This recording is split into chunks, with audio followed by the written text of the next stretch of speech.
Est-ce que vous connaissez un signal qui fonctionne dans 83% des cas à la baisse? J'en connais un. On va voir ça dans la vidéo du jour.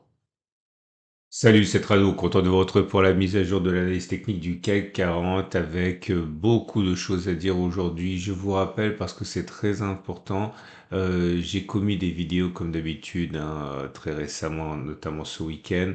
Notamment si vous vous intéressez à une étude que j'ai faite vendredi sur ce qu'il se passe après une hausse de 25% comme celle à laquelle on a assisté sur le CAC 40 et sur les indices américains. Il y a beaucoup de choses qui se disent, notamment que l'on devrait consolider puisqu'on n'a pas baissé significativement depuis plus de 20% de hausse. Bref, j'ai fait une petite étude là-dessus, c'était vendredi. Pensez à regarder la vidéo, ça vous aidera beaucoup. Et également, je bats le rappel pour les autres formats que je fais qui pourraient vraiment vous intéresser parce que c'est sur l'or qui inscrit des records, c'est sur les cryptos, ça c'est demain qui inscrit des records, c'est sur les ETF pour gérer votre retraite. Il n'y a pas que le trading dans la vie. Bref, c'est dimanche, c'est le week-end. Si vous avez le temps, jetez un œil à ces formats qui pourraient devenir vos nouvelles habitudes, hein, mais si ça vous plaît. Donc le CAC 40 qui abandonne 0,34%. Tout d'abord, je voudrais rendre hommage à plusieurs d'entre vous qui ont remarqué ce que moi je n'ai pas remarqué, qu'on avait eu un Turtle Soup qui a rempli ses objectifs, c'était sur la séance de jeudi. Turtle Soup, je vais pas répéter parce que c'est pas l'objet de cette vidéo, mais c'est quand on inscrit un plus haut et que l'on clôture néanmoins plus bas que le précédent plus haut, ouais, plus haut, ancien plus haut, nouveau plus haut, mais clôture en dessous du précédent plus haut, ça s'appelle un turtle soup.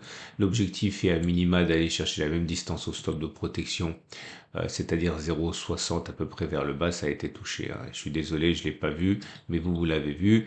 De toute manière, je l'aurais pas pris parce que je prends pas de trade baissier en ce moment, mais c'est intéressant de voir que certains d'entre vous ont déjà l'œil bien aiguisé. Tutoriel en dessous de la vidéo pour en savoir plus sur le turtle soup, hein.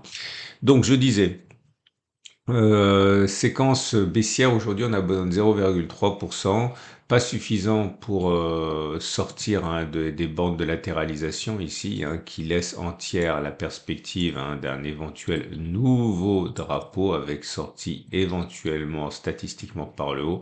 Ça ne serait jamais que le troisième, hein, puisqu'on a déjà eu des drapeaux ici. Ok, et on en a eu encore également avant, là, vous voyez, donc c'est vraiment classique, hein. Néanmoins, on a des éléments qui sont baissiers et que j'ai testé aujourd'hui pour vous. Avant de le faire, je vous rappelle que la tendance immédiate est cassée. On est maintenant en dessous de la M7. Elle n'est pas baissière la M7, mais on est en dessous de la M7 qui monte, donc la tendance immédiate est seulement neutre. C'est normal, on latéralise depuis plus d'une semaine.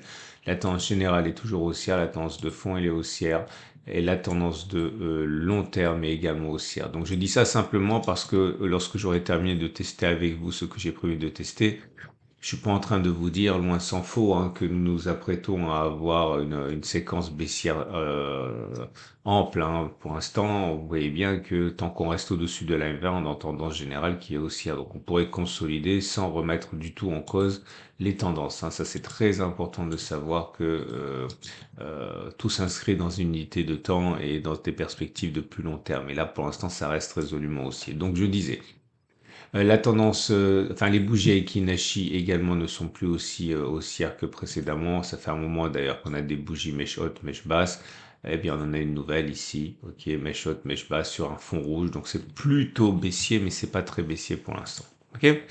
Bref, ce que j'ai remarqué pour vous aujourd'hui, c'est la multiplication de signaux baissiers. Alors sur le cycle de Schaff que je vais tester pour vous, mais pas uniquement, parce qu'on a quand même des ténors hein, qui délivrent un signal haussier baissier, le MACD qui croît son signal à la baisse. J'ai également repéré pour vous le KST qui est vraiment un indicateur pépère et quand il donne un signal baissier, c'est généralement pas pour rien, il vient de donner un signal baissier. Et puis vous avez également d'autres choses un petit peu plus nerveuses mais qui pourraient néanmoins vous intéresser comme le CCI qui délivre un signal baissier en descendant en dessous de sa zone de surachat, et le RSI 14, un intermédiaire, mais qui est quand même voilà, on passe en dessous de la zone de surachat. Vous voyez, c'est pas le seul élément baissier et c'est néanmoins celui que je vais tester, le cycle de Schaff, parce que vous savez que je l'aime bien et qu'il donne généralement des indicateurs qui sont fiables à la hausse, très fiables à la hausse. On va voir ce qu'il en est à la baisse. Donc l'idée, elle est simple, comme d'habitude, vous connaissez mon travail. Le signal est donné sur cette bougie-ci. On descend en dessous de 75. Donc, il y a deux zones pour le cycle de Schaff, plus 75 et plus 25. Lorsque vous remontez au-dessus de 25, c'est un signal haussier, comme là. OK, comme là. Et quand vous avez un signal baissier, c'est-à-dire que le Schaff descend en dessous de 75, comme là, ou encore aujourd'hui, eh bien, vous avez une impulsion baissière. C'est ce qu'on va tester. OK, là, vous avez deux pouces verts parce que le signal a été donné sur cette bougie. Si on met le stop de protection en clôture, j'ai bien dit en clôture au-dessus des précédents sommets qui correspondent au plus haut du cycle de surachat du cycle de Schaff, on peut le mettre en touchette, mais vous allez voir qu'il y a beaucoup de cas où on fait touchette, mais on clôture pas au-dessus. Eh bien, on a deux pouces verts parce que, on a réussi à clôturer plus bas au moins une fois avant que de repasser, de déclencher le stop de protection ici. Ok, on a au moins fait la distance au stop de protection. Donc si on regarde 1,58, non, je me suis trompé, c'est ici. Bon, c'est pareil, de toute manière, on était. Voilà, 1,66 et on a fait au mieux 3,32. Donc on avait même un ratio gain-risque de 2 pour 1. Ok, là vous avez un autre exemple. Je vais m'en sortir. Voilà, peut-être ici. Donc, excusez-moi, ça lag un peu. Vous avez une série ici de signaux baissiers qui ont tous fonctionné. Alors là, j'ai mis un carré justement parce que c'est des cas où on a touché le stop de protection. Vous voyez, c'est ce dont j'ai parlé cette vidéo pendant cette semaine, mais on n'a pas clôturé en dessous. Autrement dit, si vous mettiez un stop de protection en touchette, vous sautiez, mais si vous mettiez en clôture, vous ne sautiez pas et vous aviez même une belle impulsion baissière. Je vous montre ici deux traits baissiers. Enfin qui n'ont pas fonctionné. Ici, le signal a été donné au plus bas, donc on spéculait à la baisse ici, mais on perdait de l'argent puisqu'on venait directement toucher le stop de protection. On n'a ni clôturé en dessous, ni encore moins fait la distance au stop de protection, mais vers le bas. Et là, c'est vert et rouge parce que on a fait, au moins une clôture en dessous. C'était sur la bougie là, ok, mais on n'a pas fait une fois la distance au stop de protection. Et là, pareil, vous voyez. J'ai montré que on a touché. Si on avait simplement pris un stop de protection en touchette, on faisait ni un plus bas ni une clôture égale au stop de protection. Mais par contre, si on prenait bien une clôture, eh bien, on faisait un des deux objectifs. Ok? Bon, vous avez compris. Et maintenant, je vous montre comment ça s'est passé pour les 31 dernières occurrences. Et comme vous pouvez le constater, c'est pas mal du tout pour un signal baissier, donc vous savez qu'il fonctionne moins bien généralement que leurs homologues à la hausse, et voilà, c'est terminé. Et toutes ces zones bleues, c'est les cas où on a touché le stop de protection, mais on n'a pas clôturé par-delà le stop de protection. Et les conclusions sont les suivantes. Au bout de 31 occurrences, peut-on envisager que suite au concert de signaux baissiers, en l'occurrence ici le signal baissier sur le Schaff, eh bien on clôture plus bas que 8151? La réponse est clairement oui. 83% des cas. Ça a fonctionné comme ça 30 fois, c'est 6 fois. Attention, c'est rare d'avoir des signaux aussi efficaces à la baisse. Retenez bien le cycle de Schaff. Si vous n'avez pas le cycle de Schaff, ce qui est assez normal parce que c'est un indicateur technique, on va dire, plus exotique que les autres, vous avez un lien pour ouvrir la même plateforme que moi gratuitement en dessous de la vidéo. Et plutôt envisager que l'on fasse une fois la distance au stop de protection avant de toucher le stop de protection. Donc ça veut dire faire 0,96 vers le bas. Eh bien, la réponse est oui. Au regard de ce que j'ai testé, 25 succès, 11 échecs pour donc 69% de succès. Attention, c'est en clôture au-dessus du stop de protection. Si vous faites simplement une touchette au niveau du stop de protection, ce sera moins flatteur. Je vous invite à refaire le backtest avec toutes les zones que j'ai cerclées, encadrées en bleu pour éliminer les cas où les stops de protection étaient touchés, mais pour lesquels on n'avait pas clôture au-dessus. Mais enfin bon, avec des clôtures, ça donne 69% de succès.